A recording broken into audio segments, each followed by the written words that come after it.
उपस्थित सर्व भाविक आणि सज्जन, सर्व समर्थ सेवेकरी, राज्याच्या जिल्ह्यांच्या सीमारेषा ओलांडून स्वामी चरणावर नतमस्तक होण्यासाठी आणि आशीर्वाद घेण्यासाठी आपला बहुमोल वेळ खर्ची घालून आपण या प्रधान केंद्रामध्ये या गुरुवारच्या शुभदिनी आपण उपस्थित झालात. आत्ताच मगाशी आपणाला ऐक्यमंत्र आणि त्याचं असामान्य महत्त्व गुरुजींनी सांगितलं की हा ऐक्यमंत्र जर आपण आपल्या घरात, गावात, केंद्रात बोलला तर त्यापासून मिळणारे खूप मोठी ऊर्जा की जेणेकरून आत्मिक समाधान ज्यामुळं मिळेल आणि कुठल्याही प्रकारे वादविवाद, तंटा होणार नाही एवढं सामर्थ्य या ऐक्यमंत्राचं आहे. म्हणून आपण तो ऐकवलेला आहे, तो आपण म्हटलेला. तदनंतर आपण आरती केलेली आहे. आरती म्हणजे आर्ततेनं भगवंताला मारलेली हाक. ती आर्तता आपल्यात असावी, त्याला आरती असं म्हणतात. म्हणून आत्ताच आपण आरती देखील केलेली आहे. तथापि आपण सकाळी श्री स्वामी चरित्र सारामृताचं सामुदायिकरित्या पारायण केलेलं आहे. आज गुरुवार आहे आणि गुरुवारी स्वामी चरित्र सारामृत मोठ्या प्रमाणात सामुदायिक पठणानं वाचलं जातं. रविवारी मल्हारी सप्तशतीचं पठण होतं. मंगळवारी मोठ्या प्रमाणात श्री दुर्गा सप्तशती या ग्रंथाचं पठण केलं जातं. यामुळं जीवनात उद्भवणाऱ्या ज्या अनेक मानवी समस्या आहेत, या सर्व मानवी समस्यांचं निराकरण, निर्मूलन करण्याला ही सेवा पुरेशी आहे. म्हणून आपण आमच्या प्रतिनिधींनी सकाळी जे स्वामीचरित्र वाचलेलं आहे त्याचा परिचय होणाऱ्या सेवेकऱ्यांना करून द्यावा. मगाशी काही जणांनी हात वरती केले की आम्हालाही सेवेकरी व्हायचं आहे. त्यात आनंदच आहे. दिव्यानं दिवा लावण्याचा, ज्योतीनं ज्योत लावण्याचा. तथापि दिव्यानं दिवा, ज्योतीनं ज्योत लावून महिन्याकाठी आपणाला कमीत कमी रोज एक कुटुंब स्वामीमय करण्याला ही सेवा पुरेशी फल देणारी आहे. म्हणून आपण याचा प्रचार कृपया करावा. तदनंतर आपण या सेवेमध्ये आणि स्वामींच्या अंतरंगाकडे कार्याच्या वळणार आहोत. आपलं वैयक्तिक, कौटुंबिक, सामाजिक जीवन आणि आध्यात्मिक जीवन यशस्वी होण्यासाठी इथे मूल्य शिक्षणात काम करणारे गुरुजन प्रतिनिधी आलेले आहेत. त्यांनी उभं राहून आपला परिचय द्यायचा आहे. त्यामध्ये आमच्या भगिनी गर्भसंस्कार, शिशुसंस्कार याही विभागाचा समावेश आहे. आणि यातून एक आदर्श पिढी घडली जावी, निर्व्यसनी पिढी घडली जावी. आपलं वार्धक्य, आपलं म्हातारपण पुढच्या पिढीवर अवलंबून आहे आणि ती पिढी पुंडलिकासारखी, श्रावण बाळासारखी घडली जावी. म्हणून त्याची पूर्वस्थिती, त्याची पूर्वपाऊलं या संस्कारानं सिद्ध होतात. म्हणून गुरुजनांकडे हा विभाग या कार्यानं सुपूर्द केलेला आहे. तो राज्यातला असेल, देशातला असेल, जगातला असेल, बहुभाषेतून हा विभाग सध्या 7 समुद्रापलीकडे स्वामी करून घेत आहेत. जगाला हवी आहे मनशांती. म्हणून या मनशांतीच्या जगतामध्ये हे फार मोठं मिसाईल मूल्य शिक्षणाचं या कार्यानं तयार केलेलं आहे. जगात जे मिसाईल तयार होतात ती माणसं मारण्यासाठी होतात, परंतु अध्यात्मात जे मिसाईल तयार होतात ते मनशांतीकडे पाठवण्यासाठी होतात. म्हणून आपण कृपया याचा योग्य तो अर्थ लावून कुटुंबामध्ये आणि प्रत्येक मनामनामध्ये संस्कार केले तर संस्कृती टिकेल, संस्कृती टिकली तर धर्म टिकेल आणि धर्म टिकला तरच देश टिकेल. न कळत आपण देशाची, धर्माची, कुटुंबाची न कळत ही सेवा करत आहात हे सुद्धा आपणाला सांगायला नको. यातून या सर्व सेवा आपणाला करण्याला नामी संधी या कार्यानं दिलेली आहे. तर पुढचा विभाग प्रश्न उत्तर आणि मार्गदर्शक प्रतिनिधी आलेले आहेत. आज दिवसभरासाठी असंख्य भाविक आपापल्या समस्या मांडण्यासाठी येत असतात. त्यांना निश्चितपणे घरी जाईपर्यंत त्यांना त्याच्या अनुभूती येतात आणि त्यांचा दृढ भाव स्वामींच्या सेवेवर पक्का होतो आणि ते हयात निष्ठावान सेवेकरी घडले जातात. अशी व्यापकता मूल्य शिक्षणानंतर प्रश्न उत्तर विभागात आहे. म्हणून आपण राज्यात असणारी सर्व साप्ताहिक दैनिक सेवा केंद्र आहेत त्या ठिकाणी आठवडाभरात रोजीला प्रश्न उत्तर विभाग कार्यरत राहणं आवश्यक आहे आणि हा विनामूल्य काम करतो. या कार्यातून, या सर्व विभागातून विनामूल्य काम केलं जातं हे आपणाला विदित आहे. जगात विनामूल्य काम कोण करत नाही, इथे मात्र केलं जातं. हे वेगळेपण जनतेपर्यंत पोचवण्याचं काम आपण सर्वांनी करावं आणि आपल्या हातून या देशातल्या गोरगरिबांची सेवा घडावी, त्यांचे अश्रू पुसण्याची सेवा घडावी आणि हा एक दुवा आपणाला यातून मिळावा, हा त्यामागचा मुख्य उद्देश या सर्व विभागांपैकी आहे. तर पुढचा विभाग इथे विवाह मंडळ आलेलं आहे.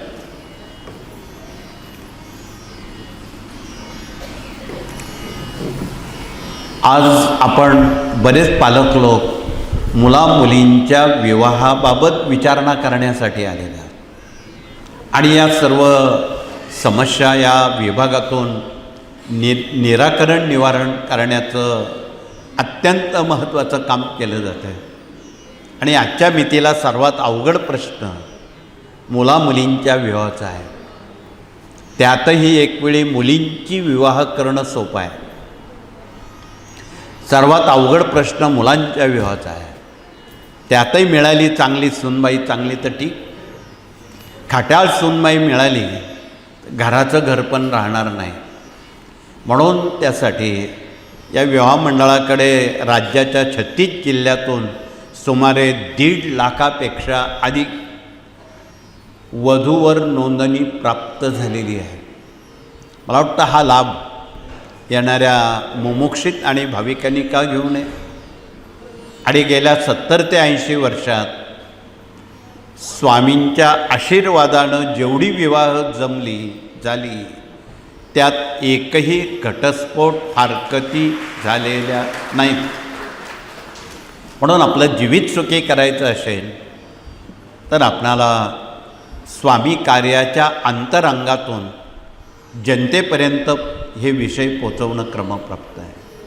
म्हणून आपण हुंडा न घेता, सोनं नाणं न घेता, मान पान सन्मान न करता मुलामुलींची विवाह आपण यशस्वी करावी. आणि एवढंच नाही, आत्महत्या पीडित कुटुंबियांच्या मुलामुलींची सुद्धा आम्हाला विवाहती करायची आहे. सरकार करणार नाही. देशाचं संरक्षण करणारे शहीद जवान त्यांच्या मुलामुलींची विवाह देखील आपणाला करायची आहे, सरकार करणार नाही. म्हणून आपण कृपया गैरसमज टाळून ही माणुसकीची संस्कृती देशभरात आपण पोचवणं क्रमप्राप्त आहे. म्हणून स्वामींनी अक्कलकोटला आपल्या कार्यकालात आणि भ्रमंतीमध्ये तमाम मानवजातीला एक संदेश दिला. माणूस नावाची एकच जात आहे आणि माणुसकी नावाची एकच संस्कृती आहे, तिलाच सेवेकरी म्हणतात, त्यापैकी आपण आहात. म्हणून हे माणुसकी शास्त्र या बहुविभागातून जनतेपर्यंत योग्य पद्धतीत अत्यंत नम्रपणे ते पोचलं जावं, हा त्यामागचा या ग्राम अभियानाचा हा उद्देश आहे. आणि कदाचित हा उद्देश आपणा सर्वांना, नवख्या भाविकांनासुद्धा आवडेल. न आवडण्यासारखं असं काही नाही. आवडेल तो विभाग आपण निश्चितपणे स्वीकारून त्यात सहभाग घ्यावा, हे कळकळीचं आवाहन आहे. विवाह मंडळानंतर कृषी प्रतिनिधी आलेले आहेत आणि वेळोवेळी राज्यात आणि देशात कृषी महोत्सव, कृषी मेळावे आणि कृषीविषयी मार्गदर्शन ठिकठिकाणी केलं जातं. जिल्हा स्तरावर, तालुका स्तरावर केलं जातं. आज शेतीतल्या अनेक अडचणी आहेत, अनेक नैराश्य आहे. शेतकऱ्यांच्या मुलांना कोणी मुली देत नाही, हे एक नैराश्य आहे. शेतकऱ्यांच्या मुलांना नोकरी मिळत नाही. या सर्व बाबी कृषी विभागातून मांडल्या जातात आणि कृषीच्या उत्पन्नातून आपणाला त्याचे अनेक उद्योग कृषी उत्पन्नातून केले जातात. आणि शेतकऱ्यांनी नोकरी न शोधता जर उद्योजक बनलं तर हा प्रश्न स्वतःच्या पायावर उभं राहण्याचा मिटणार आहे, कमी भांडवलामध्ये. म्हणून नोकरी शोधण्याच्या भानगडीत न पडता स्वतःच्या पायावर उभं राहण्यासाठी लागणारं जे मार्गदर्शन आहे ते कृषी विभागातून सातत्यानं केलं जातं. त्याचा कृपया सर्व इच्छुकांनी लाभ घ्यावा, हे कळकळीचं आवाहन. शेतीबाबत आता खरीप हंगाम संपत आलेला आहे. या खरीपासह येणाऱ्या रब्बी हंगामाचं अनन्यसाधारण महत्त्व आपण समजून घ्यावं. त्याचं माती परीक्षण आहे, पाणी परीक्षण आहे, बीज परीक्षण आहे. या सर्व बाबी भविष्यकाळाच्या दृष्टीनं अत्यंत मौल्यवान, महत्त्वाच्या आहेत. जुनी शेती करण्याचे दिवस आता थांबलेत. म्हणून नव्यानं, आवडीनं, उत्साहानं नव्या पिढीला शेतीची आवड निर्माण व्हावी, हा त्यामागचा उद्देश आहे. पुढचा विभाग या ठिकाणी डॉक्टर लोक औषध घेऊन आलेले आहेत. इथे प्रति गुरुवार रविवारी कमीत कमी 100-125 रुग्ण कॅन्सरचे येतात, किमान कमीत कमी. का बरे होतात ते स्वामींनाच माहीत आहे. परंतु इथे जो दवा आहे तो सप्तरंगी आहे, रानभेंडी आहे, वेखंड आहे. या सर्व दवा कॅन्सर बरा करण्याच्या आहेत. त्यात सप्तरंगी काढा हा कॅन्सरच्या सर्व इलाजावर चालतो. ज्यांना घशाचा कॅन्सर आहे त्यांना रानभेंडी चालतो. ज्यांच्या पोटात गाठी कॅन्सरच्या आहेत, कुठेही शरीरात आहे, त्यांनी वेखंड गाईच्या गोमूत्रात घासून प्राशन केल्यास त्या गाठी गळून पडतात, त्याचं पाणी होतं किंवा त्याचं कुठलंही उपद्रव शरीराला होत नाही. अर्थात ही औषधं कडूतुरट आहेत, डोळे झाकून ती घ्यावी लागतात.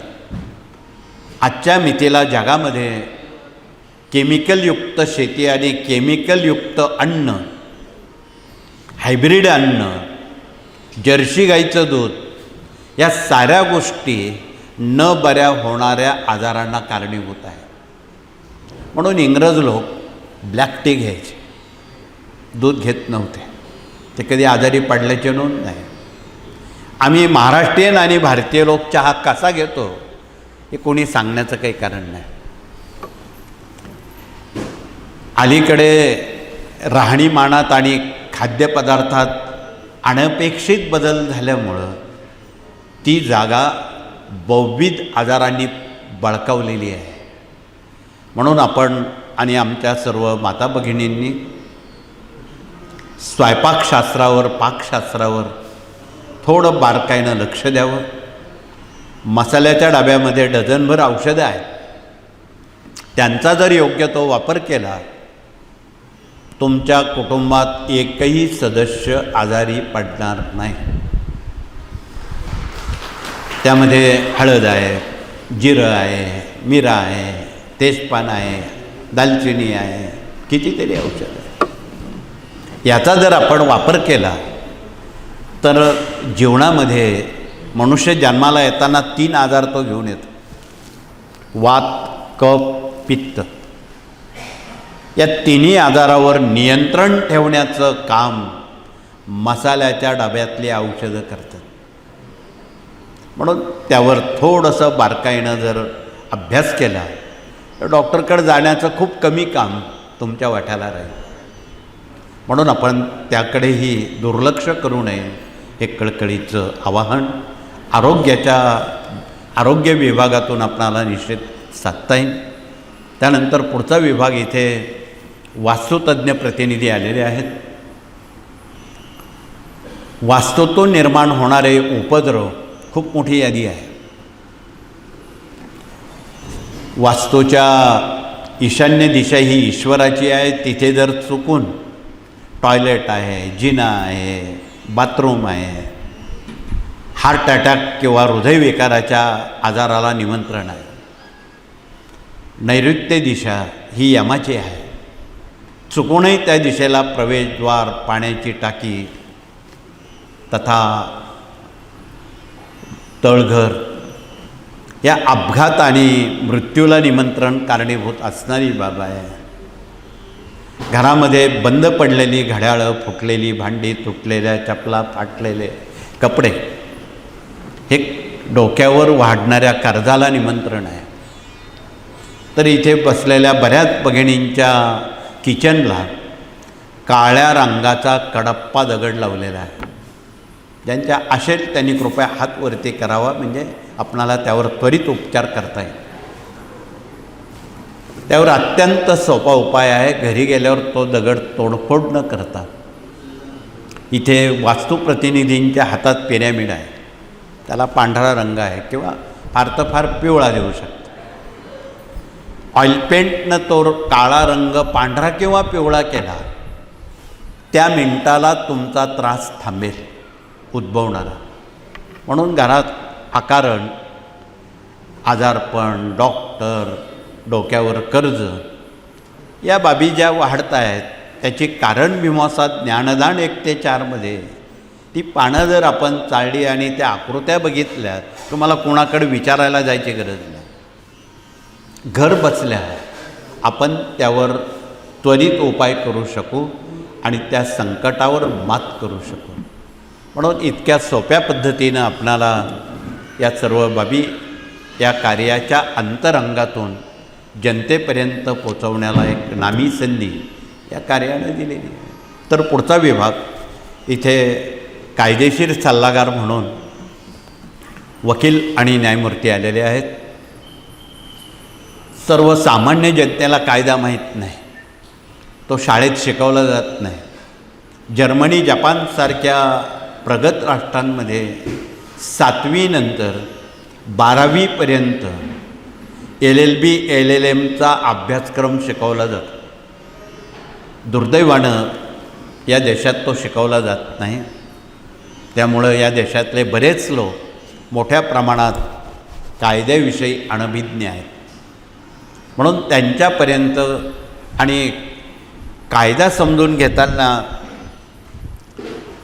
जागा, जमीन ज्यांना सेवा केंद्राला द्यायची आहे, त्यात बक्षीसपत्र, खरेदी या सगळ्या बाबींचा समावेश आहे. म्हणजे कायद्याच्या चाकोरीत या गोष्टी घडाव्यात हा त्यामागचा उद्देश आहे. त्याप्रमाणे आपण करून घ्याव्यात. आमच्या प्रतिनिधींशी वेळोवेळी संवाद साधावा, म्हणजे आपणाला निश्चितपणे योग्य दिशेनं ती वाटचाल करण्याला एक संधी मिळेल.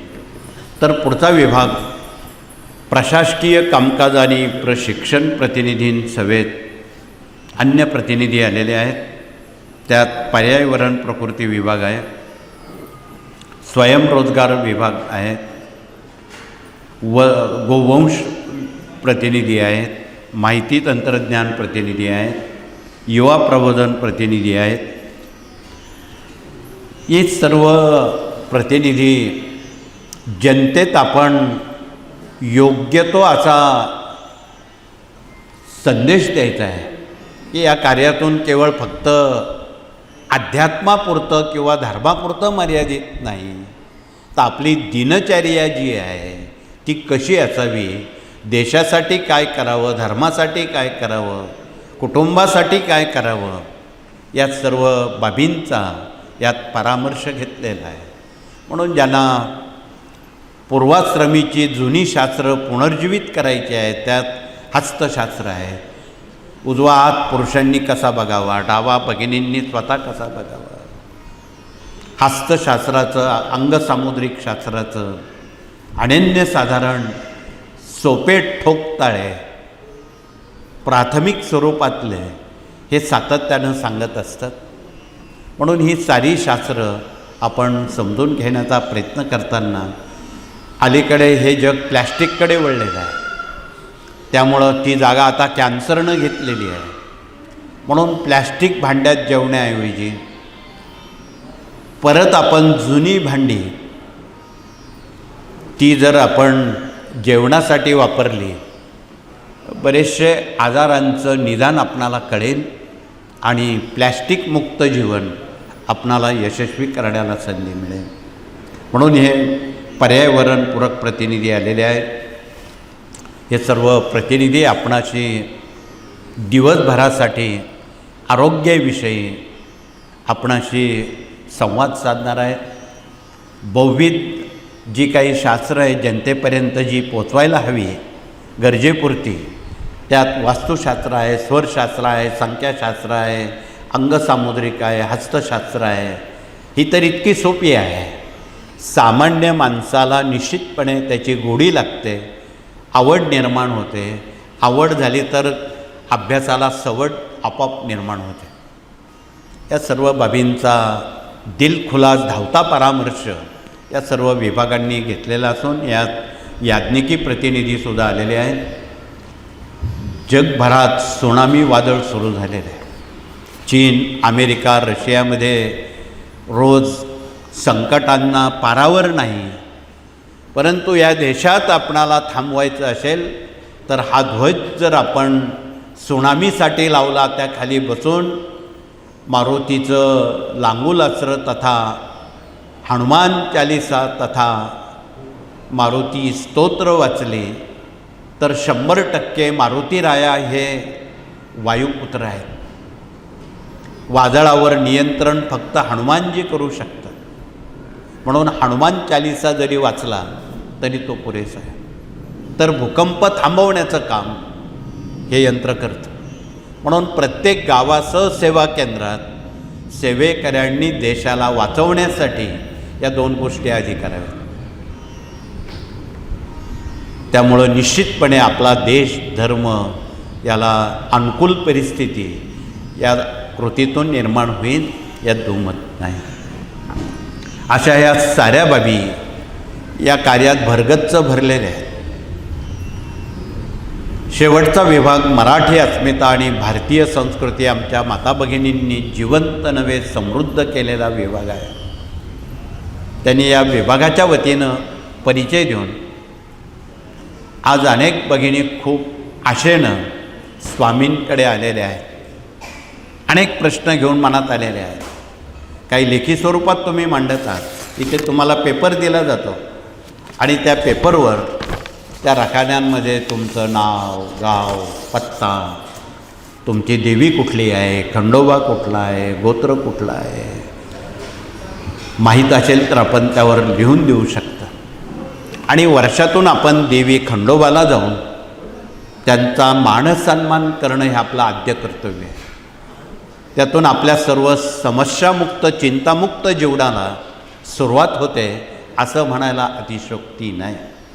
म्हणून आपण आज सोबत काही प्रश्न घेऊन आलेल्या भगिनी आहेत. त्यात 2 प्रश्न विशेषतः मोठ्या प्रमाणात आलेले आहेत. आम्ही सकाळपासून वाचतोय. त्यात कुटुंबातली व्यसनाधीनता आहे. कुटुंबात वाढती व्यसनाधीनता हा चिंताजनक बाब आहे. 19 श्रावण महिना आहे. हा श्रावण महिना शिवाचा आहे. पोळ्यापर्यंत आपण शंकराच्या पिंडीवर रुद्र किंवा महिम्न वाचून अभिषेक पाण्याचा करावा आणि ते तीर्थ हट्टी, तापट, आजारी, व्यसनाधीन, मांसाहारी असणाऱ्या सदस्यांना तुम्ही जर ते तीर्थ रोज दिलं, त्यांच्या बुद्धीत परिवर्तन होईल आणि ते शाकाहारी आणि निर्व्यसनी होतील. भगवंताकडे काही मागण्याची गरज नाही, आपण केलं तर त्याचं फळ आपणाला मिळतं. या सर्व बाबी प्रकर्षानं आपण भगिनींना अवश्य कळवाव्यात आणि आपलं कुटुंब शाकाहारी निर्व्यसनी बनवण्यात आपला वेळ खर्ची घालावा, हे कळकळीचं आवाहन. दुसरा प्रश्न, डोक्यावर वाढणारं कर्ज. अनेक अनभिज्ञपणामुळं माणसं कर्जबाजारी झालेली आहेत. काही व्यसनांमुळं झालेली आहे, काही स्पर्धेमुळं झालेली आहे. या सर्व बाबी कुठेतरी आपण थांबवल्या पाहिजे. म्हणून भगवान विष्णू आणि लक्ष्मी यांचं आसन जे आहे त्याला श्रीयंत्र म्हणतात. इथे हे श्रीयंत्र आहे आणि त्याचं रोज पूजन करावं. फावल्या वेळेत विष्णू गायत्री, लक्ष्मी गायत्री, कुबेर मंत्र, व्यंकटेश स्तोत्र, श्री सूक्त, हे सगळी स्तोत्रमंत्र फावल्या वेळेत आपण पठन करावे. लक्ष्मीला कमळ फार प्रिय आहे, तिचं ते वाहनच कमळ आहे. परंतु रोज आपण 108 फुलं कमळाची वाहू शकत नाही. म्हणून या कार्यानं त्याचा सुवर्णमध्य काढून कमळगड्ड्याची माळ त्या श्रीयंत्रावर जर अर्पण केले तर निश्चितपणे कमळ वाहिल्याचं श्रेय तुम्हाला मिळणार आहे. आणि भगवान विष्णूंना आवडणारी ही तुळशीची माळ आहे, ही भगवंताला अतिप्रिय आहे. तुम्ही स्वामींचा जपसुद्धा तुळशीच्या माळेवरच का करतात? कारण स्वामी हे भगवान विष्णू आहेत, वेगळं काही नाही. या माळेवर विष्णू गायत्री, लक्ष्मी गायत्री, कुबेर मंत्र, व्यंकटेश स्तोत्र, श्री सूक्त पठन केल्यास डोक्यावरचं कर्ज खांद्यावर येईल. हळूहळू ते निर्मूलन, निवारण होईल. याचं सूत्र असं आहे की आमच्या साऱ्या जगातल्या, देशातल्या, राज्यातल्या, जिल्ह्यातल्या भगिनी प्रति पौर्णिमेला एक वाटेभर शिऱ्याचा प्रसाद बनवतात. तो श्रीयंत्रासमोर 3 सुपाऱ्या मांडून स्वतः सत्यनारायण करतात. मराठी 5 अध्यायाची पोथी वाचतात. आत्ता सांगितलेली ही सारी सेवा त्या पूजेत करतात. तथापि ज्या भगिनी प्रति पौर्णिमेला स्वतः सत्यनारायण करतात त्यांनी हातवरती करावेत. धन्यवाद. परंतु ज्यांचे हात वरती नाही त्यांना कोण सांगेल? म्हणून आपणच हा दिव्यानं दिवा, ज्योतीनं ज्योत लावून हा उपक्रम जर प्रत्येक भगिनींनी घरचे घरी स्वतः केला तर त्याच्यात खूप चांगलं फलित आपणाला निश्चित मिळेल. आंध्र प्रदेशमध्ये अण्णावरम हे क्षेत्र आहे, तिथे रोज सत्यनारायण केलं जातं. तुम्ही जाऊन आला असाल पिठापूरला जाण्याचे. ज्या भगिनी अण्णावरमला जाऊन आलेल्या आहेत त्यांनी हातवरती करावे. धन्यवाद. तिथे तर रोज केलं जातं, दिवसभर केलं जातं. नाही काही दिवसभर तर तुम्ही निदान महिन्यातून एकदा पौर्णिमेला तर कराल का नाही? आणि त्याची अनुभूती येईल का नाही? नक्कीच येईल. म्हणून आपणाला निवेदन आहे की ज्याला सत्यनारायण करायचं आहे त्याला खूप मेहनत घ्यावी लागते. पुरोहित शोधावा लागतो, मुहूर्त काढावा लागतो, सामानाची बरीच मोठी यादी खर्चिक आहे ती आणावी लागते. आजच्या मितीला हे सर्वांना परवडणारं नाही. म्हणून स्वतः सत्यनारायण करणारी बाब ही प्रत्येक भगिनीला परवडणारी आहे, मनाला आनंद देणारी आहे, समृद्ध अवस्थेकडे नेणारी आहे. म्हणून मला वाटतं हे भगिनींना नक्कीच आवडेल, यात दुमत नाही. म्हणून आज देशामध्ये कार्याला जी मागणी वाढलेली आहे त्याला कारणीभूत भगिनी आहे.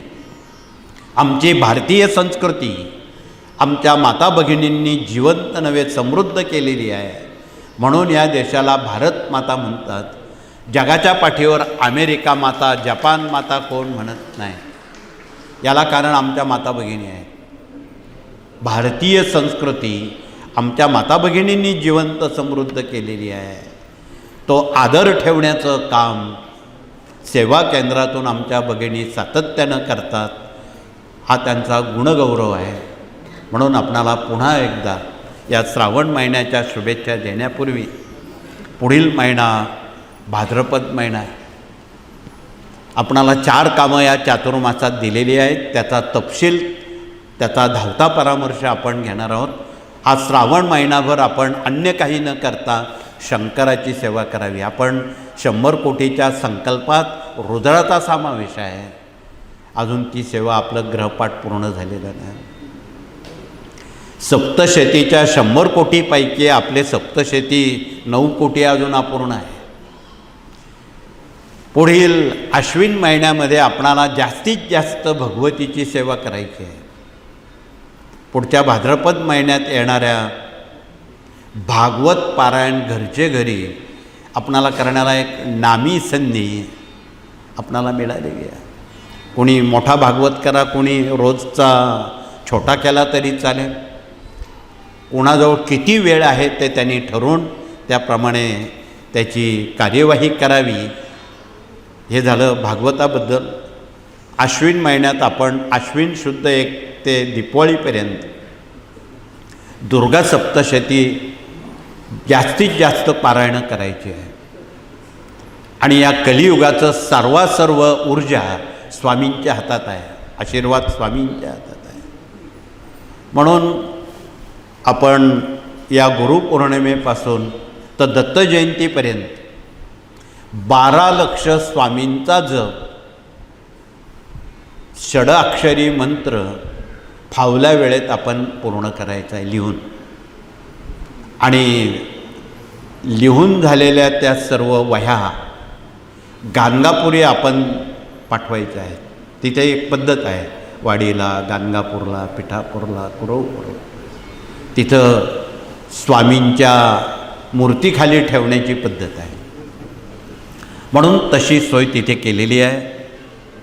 आणि याचं औचित्य ठेवून गप्पा मारण्यापेक्षा, वेळ वाया घालवण्यापेक्षा जर आपण श्री स्वामी समर्थ जप लिहिला, तो कारणी पडेल का गप्पा कारणी येतील ते तुम्ही ठरवा.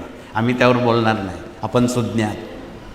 म्हणून आपला वेळ गप्पा मारण्याऐवजी किंवा रिकामा घालवण्याऐवजी चांगल्या कामासाठी आपला वेळ फलद्रूप व्हावा, मनशांती मिळावी, निरोगी जीवन राहता यावं, यासाठी 12 लक्ष स्वामींचा जप आपण दत्त जयंतीपर्यंत कृपया तो पूर्ण करावा.